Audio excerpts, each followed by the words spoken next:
नमस्कार। प्रादेशिक समाचार के साथ मैं पूनम करकेट्टा। पहले मुख्य समाचार। कांग्रेस महासचिव प्रियंका गांधी वाड्रा ने गोड्डा और रांची में और असम के मुख्यमंत्री डॉ हेमंत बिस्वा शर्मा और शिवराज सिंह चौहान ने धनबाद में चुनावी सभा को किया संबोधित। टेंडर कमीशन घोटाले में आईएएस अधिकारी मनीष रंजन को ईडी ने भेजा समन। 24 मई को पूछताछ के लिए बुलाया। इसी मामले में मंत्री आलमगीर आलम की रिमांड अवधि 5 दिनों के लिए बढ़ी। याचिका में तथ्य छुपाने को लेकर पूर्व मुख्यमंत्री हेमंत सोरेन के पिटीशन पर उच्चतम न्यायालय ने सुनवाई से किया इनकार।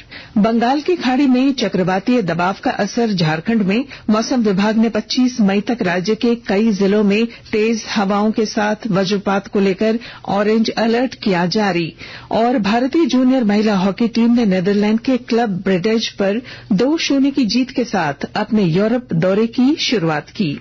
और अब समाचार विस्तार से।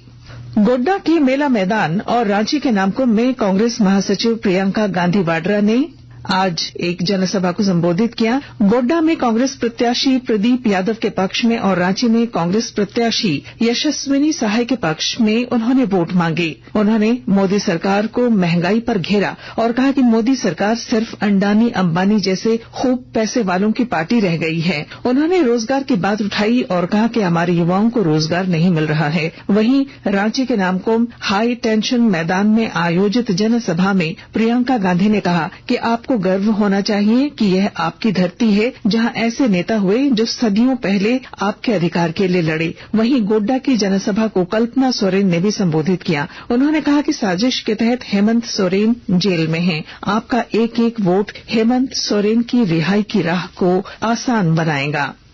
इधर असम के मुख्यमंत्री डॉक्टर हेमंत बिस्वा शर्मा ने आज धनबाद के चंदन क्यारी में भाजपा प्रत्याशी ढुल्लू महतो के पक्ष में चुनावी सभा की। इस दौरान उन्होंने कहा कि अब 2 चरण का चुनाव होना है। अब तक के रुझान से कहा जा सकता है कि इस बार 400 से अधिक सीट से प्रधानमंत्री नरेंद्र मोदी बनेंगे। वहीं मध्य प्रदेश के पूर्व मुख्यमंत्री शिवराज सिंह चौहान ने धनबाद लोकसभा क्षेत्र के भाजपा प्रत्याशी ढुल्लू महतो के पक्ष में झरिया स्थित जीएल गोड़ा मैदान में एक जनसभा को संबोधित किया। इस दौरान उन्होंने जेएमएम, कांग्रेस और आरजेडी सहित पूरे इंडी गठबंधन पर जमकर निशाना साधा। शिवराज सिंह चौहान ने कहा कि झारखंड को जिस तरह से लूटा गया है उससे मन गुस्से से भर जाता है। साथ ही भारतीय जनता युवा मोर्चा के राष्ट्रीय अध्यक्ष तेजस्वी सूर्य आज रांची में भाजपा प्रत्याशी संजय सेठ के समर्थन में आयोजित बाइक रैली में सम्मिलित हुए। उन्होंने भाजपा प्रत्याशी संजय सेठ के लिए लोगों से समर्थन मांगा। धनबाद जिला निर्वाचन पदाधिकारी सह उपायुक्त माधवी मिश्रा ने आज न्यू टाउन हॉल में चुनाव सामग्री रिसीव करने के लिए रिसीविंग सेंटर में प्रतिनियुक्त पदाधिकारियों के साथ बैठक की। उन्होंने कहा कि रिसीविंग सेंटर में विधानसभावार ईवीएम रखने के लिए हॉल चिन्हित हैं। ईवीएम और अन्य चुनावी सामग्री रिसीव करते समय किसी प्रकार की लापरवाही न बरतें।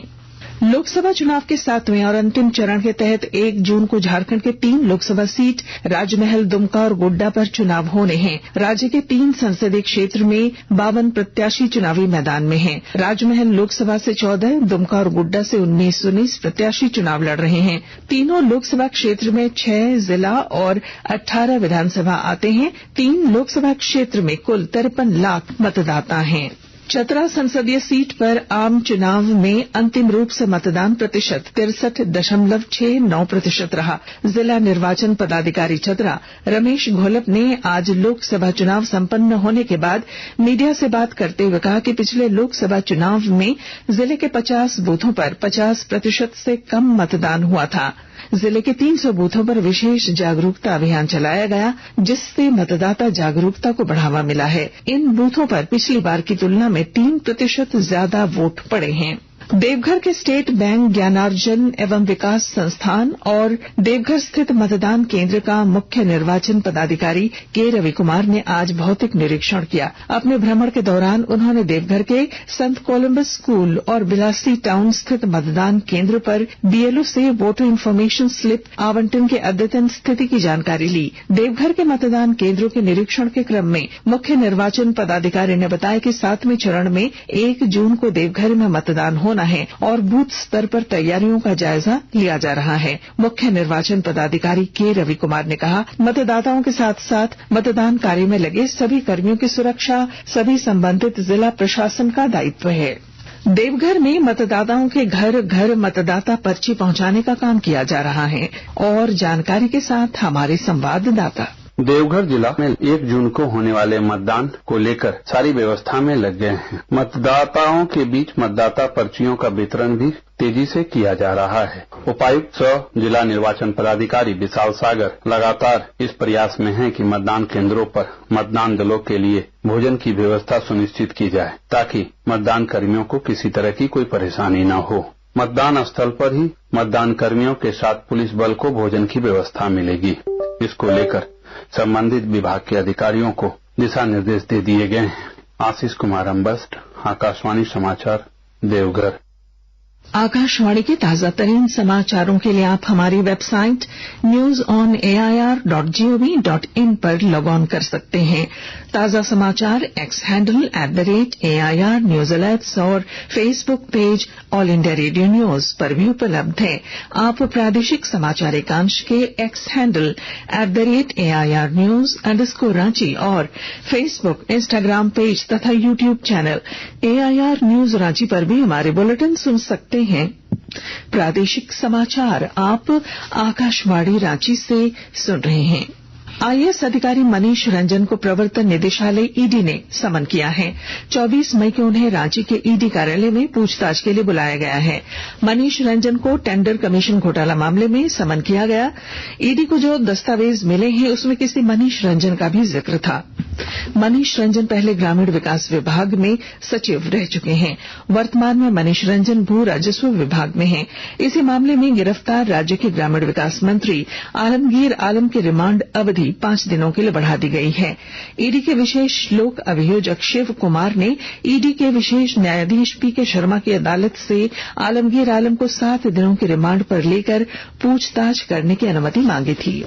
जमीन घोटाले से जुड़े मनी लॉन्ड्रिंग मामले में झारखंड के पूर्व मुख्यमंत्री हेमंत सोरेन को उच्चतम न्यायालय से झटका लगा है। अदालत ने ईडी की कार्रवाई और गिरफ्तारी को चुनौती देने वाली उनकी याचिका पर सुनवाई से इनकार किया है। अदालत ने कहा कि सोरेन की ओर से फाइल की गई पिटीशन में इस तथ्य को छिपाया गया कि इस मामले में ईडी की स्पेशल कोर्ट संज्ञान ले चुकी है। जस्टिस दीपांकर दत्ता और जस्टिस सतीश चंद्र शर्मा की वेकेशन बेंच ने याचिका पर विचार करने में अनिच्छा व्यक्त की, जिसके बाद सोरेन के वकील कपिल सिब्बल ने याचिका वापस ले ली।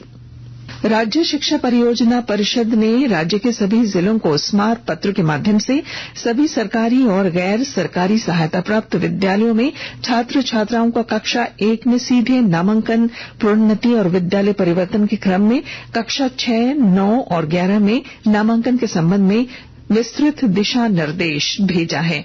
इस संबंध में राज्य शिक्षा परियोजना निदेशक आदित्य रंजन ने बताया कि 15 जून के बाद राज्य के प्रत्येक जिले के 30 विद्यालयों का औचक निरीक्षण किया जाएगा। मौसम। राजधानी रांची सहित राज्य के कई जिलों में आज दोपहर बाद तेज हवाओं के साथ बारिश और वज्रपात हुआ। मौसम विभाग के अनुसार बंगाल की खाड़ी में चक्रवातीय दबाव के कारण झारखंड का मौसम बदला है और यह बदलाव अभी 25 मई तक रहने का अनुमान है। राज्य के कई जिलों में वज्रपात को लेकर ऑरेंज अलर्ट भी जारी किया गया है। भारतीय जूनियर महिला हॉकी टीम ने नीदरलैंड के क्लब ब्रेडेज पर 2-0 की जीत के साथ अपने यूरोप दौरे की शुरुआत की है। हिना बानो और कनिका सिवाच ने भारत की जीत में अहम भूमिका निभाई। भारतीय टीम अपना अगला मैच आज नीदरलैंड के ब्रेडा में बेल्जियम के खिलाफ खेलेगी। और अब बुलेटिन के आखिर में मुख्य समाचार एक बार फिर। कांग्रेस महासचिव प्रियंका गांधी वाड्रा ने गोड्डा और रांची में और असम के मुख्यमंत्री डॉक्टर हेमंत बिस्वा शर्मा और शिवराज सिंह चौहान ने धनबाद में चुनावी सभाओं को किया संबोधित। टेंडर कमीशन घोटाले में IAS अधिकारी मनीष रंजन को ईडी ने भेजा समन। 24 मई को पूछताछ के लिए बुलाया। इसी मामले में मंत्री आलमगीर आलम की रिमांड अवधि 5 दिनों के लिए बढ़ी। याचिका में तथ्य छुपाने को लेकर पूर्व पूर्व मुख्यमंत्री हेमंत सोरेन की पिटीशन पर उच्चतम न्यायालय ने सुनवाई से किया इनकार। बंगाल की खाड़ी में चक्रवातीय दबाव का असर झारखंड में मौसम विभाग ने 25 मई तक राज्य के कई जिलों में तेज हवा और वज्रपात को लेकर ऑरेंज अलर्ट किया जारी। और भारतीय जूनियर महिला हॉकी टीम ने नीदरलैंड के क्लब ब्रेडेज में 2-0 की जीत के साथ अपने यूरोप दौरे की शुरुआत की। और इसके साथ ही आकाशवाणी रांची से प्रादेशिक समाचार का ये बुलेटिन समाप्त हुआ। नमस्कार।